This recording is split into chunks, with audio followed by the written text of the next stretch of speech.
यानी पहले एक झूठ बोलो, जहरीली भाषा में झूठ बोलो और फिर तुरंत विदेश की तरफ उड़ जाओ। सड़क छाप भाषा और सड़क छाप आचरण आपको संसद में देखना हो तो कांग्रेस पार्टी और विपक्षी दलों का आचरण देखा जा सकता है। जो उनके समर्थक वर्ग हैं उनकी दृष्टि में वो बहुत बुद्धिमान है। तो मुझे उनके लिए ध्यान आता है कि जिन लोगों ने इंग्लिश लिटरेचर या यूरोपियन हिस्ट्री पढ़ी होगी तो एक किंग जेम्स था, किंग जेम्स द फर्स्ट, और उसके बारे में कहा जाता है King James the first was the wisest fool in Christendom. यानी दुनिया भर उसको फूल मानती थी पर उसके दरबारी उसको बहुत वाइज मानते थे। तो मैं कह सकता हूं कि कांग्रेस पार्टी जो किसी जमाने में महात्मा गांधी, सरदार पटेल और लोकमान्य तिलक वाली पार्टी थी, आज अगर King James the first was the wisest fool in Christendom, so we can say that Rahul Gandhi is the wisest fool in Congressdom। मित्रों, देश के संसद का सत्र चल रहा है। संसद का सत्र लोकतंत्र में उच्चतम मानकों के प्रतीक के रूप में माना जाता था, परंतु आज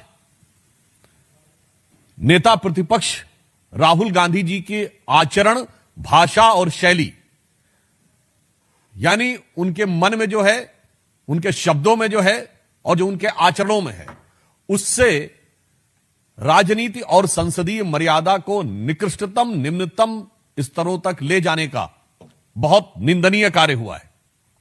उन्होंने एक बार फिर अपनी उसी चिरपरिचित कुंठाग्रस्त शैली में प्रधानमंत्री श्री नरेंद्र मोदी जी के प्रति ईर्ष्या से ओतप्रोत होते हुए, आकंठ डूबे हुए, अनर्गल झूठे आरोपों का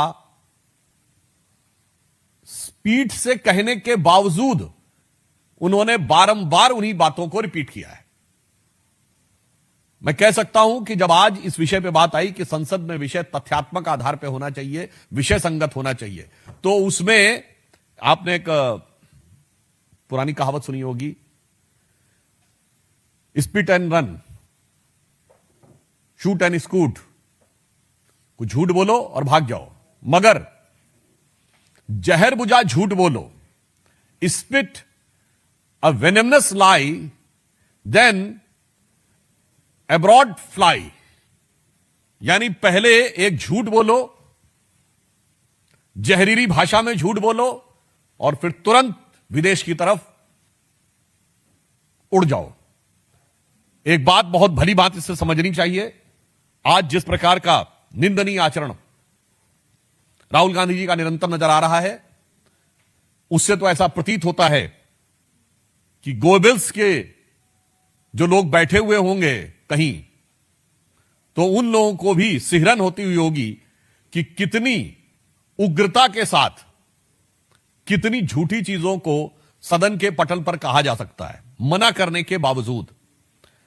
अब आप यह समझिए कि संसद में भाषा की एक मर्यादा होती है। हां, संघर्ष जब होता है तो फ्रेज यूज किया जाता है संसद से सड़क तक, मगर अगर सड़क छाप भाषा और सड़क छाप आचरण आपको संसद में देखना हो तो कांग्रेस पार्टी और विपक्षी दलों का आचरण देखा जा सकता है। जो कल भी पार्टी ने यह विषय कहा था कि जिस ढंग का आचरण पिछले दिनों में देखने को आया कि महिलाओं की शील्ड बनाकर आगे जाना, बैनर लगाते हुए ट्रेजरी बेंचेस की तरफ, तो बरबस वो दृश्य शाहीन बाग को याद दिलाता है। यानी वो सड़क का आचरण, फिर राहुल गांधी जी की वैसी ही भाषा, राहुल गांधी जी की वैसी ही भावभंगिमा और किसी भी संसदीय मर्यादा को पालन न करना, यह निश्चित रूप से यह दर्शाता है कि कांग्रेस पार्टी अब अपनी हार में सुध बुध खो चुकी है और राहुल गांधी खप्तुल हवास हो चुके हैं। उन्हें इस विषय का पता ही नहीं रहता है कि वो क्या है। हां, यद्यपि वो अपने जो उनके समर्थक वर्ग हैं उनकी दृष्टि में वो बहुत बुद्धिमान है। तो मुझे उनके लिए ध्यान आता है कि जिन लोगों ने इंग्लिश लिटरेचर या यूरोपियन हिस्ट्री पढ़ी होगी तो एक किंग जेम्स था, किंग जेम्स द फर्स्ट, और उसके बारे में कहा जाता है King James the first was the wisest fool in Christendom. यानी दुनिया भर उसको फूल मानती थी बट उसके दरबारी उसको बहुत वाइज मानते थे। तो मैं कह सकता हूं कि कांग्रेस पार्टी जो किसी जमाने में महात्मा गांधी, सरदार पटेल और लोकमान्य तिलक वाली पार्टी थी, आज अगर King James the first was the wisest fool in Christendom, so we can say that Rahul Gandhi is the wisest fool in Congressdom. और यह भी मैं बताना चाहता हूं कि उन्होंने कहा कि देश को बेच दिया गया है। मुझे लगता है सामान्य कूटनीति, सामान्य अर्थनीति और थोड़ी भी जानकारी यदि होती तो मुझे लगता है इस प्रकार की निराधार अपशब्दों का प्रयोग उन्हें नहीं करना चाहिए था। अब बेचता कौन है तो मैं याद दिलाना चाहता हूं, कांग्रेस पार्टी से पूछता हूं, वोल्कर रिपोर्ट, तेल के कूपन कांग्रेस पार्टी को मिले सद्दाम हुसैन के द्वारा, जिसके लिए नटवर सिंह को इस्तीफा देना पड़ा। किसको बेच रहे थे? इंडो यूएस न्यूक्लियर डील, उस समय के deputy chief of mission Steven white के पास, मैं नाम नहीं लेना चाहता हूं, बाकायदा न्यूज आई कि कांग्रेस का एक नेता पहुंच के कहता कि हमने सारे पैसे का अरेंजमेंट कर लिया है। और एकमात्र मौका जब सदन के पटल के ऊपर सांसदों ने पैसा रख के कहा कि हमें यह पैसा दिया गया था ताकि उस डील को पास कराया जा सके। कौन देश को बेच रहा था? और कौन देश के आगे झुकता था? पुनः मैं कोट करना चाहता हूं कांग्रेस के ही विदेश मंत्री नटवर सिंह जी की किताब one life is not enough, जिसमें वो सोनिया गांधी जी को कोट करते हुए कहते हैं कि एक पार्टी में सोनिया गांधी जी ने मुझे बुलाया और कहा कि हम आपको विदेश मंत्री नहीं रख सकते, हमारे ऊपर बहुत दबाव है, हमारे ऊपर अमेरिका का दबाव है। यह मैंने आपके विदेश मंत्री को कोट किया है जो आपके परिवार के सबसे खास रहे हैं। और सबको पता है कि 1995 में परमाणु विस्फोट होने वाला था तो किसके दबाव में पीछे हट गया? आप ही की सरकार का कोट करता हूं। जब दौलत बेग ओल्डी की घटना हुई तो सलमान खुर्शीद विदेश मंत्री के रूप में क्या बोलते हैं? This is an small acne on the beautiful face of friendship.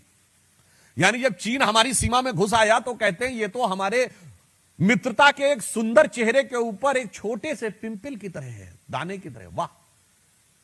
आपके रक्षा मंत्री सदन के पटल पे कहते थे कि हम तो इंफ्रास्ट्रक्चर बनाएंगे ही नहीं, और देखो आंखें खोल के भाई कि मोदी जी की सरकार में सीमा पर कितना इंफ्रास्ट्रक्चर बना है, और उसके बाद तय करो कि कौन सच बोल रहा है कौन झूठ बोल रहा है। और रक्षा मंत्री ने ए के एंटनी जी ने कहा था ये हमारी लंबे समय से निर्धारित नीति थी, यानी कोई बाध्यता थी, परिस्थितियां थी, नहीं बन पा रहे थे, ऐसा नहीं।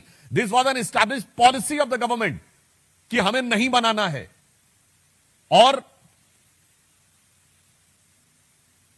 हम फिर भी यह कहना चाहते हैं कि शायद राहुल गांधी जी को बहुत ज्यादा आज भी देश को समझ में आता है कि विदेशी चीजों के प्रति कांग्रेस पार्टी को बहुत लगाव है, और हर विदेशी कंपनी के पक्ष लेना और भारत में भ्रम फैलाना।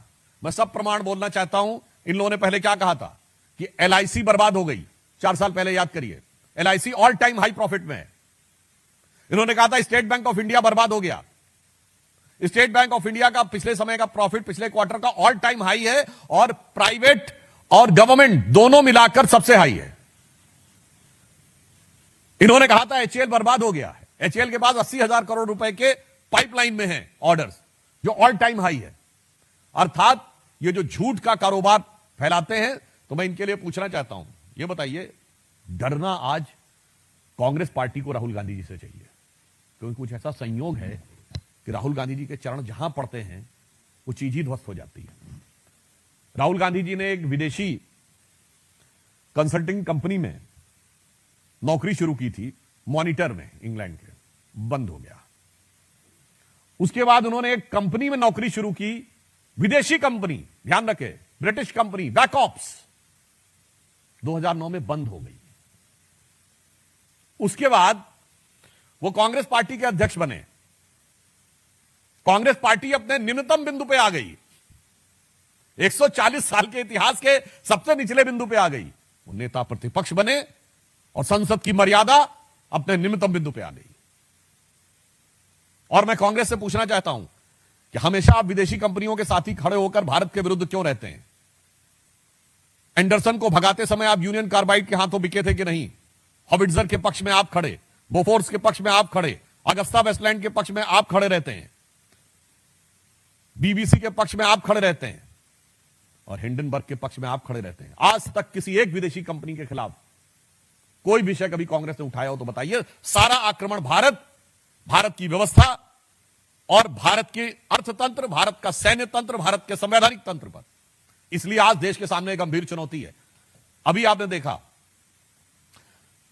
जनरल नरवणे की जिस पुस्तक को लेकर वो ये कह रहे थे कि कौन झूठ बोल रहा है, तो पहले उसके प्रकाशक के द्वारा स्पष्टीकरण आना और उसके बाद लेखक के द्वारा स्पष्टीकरण आना।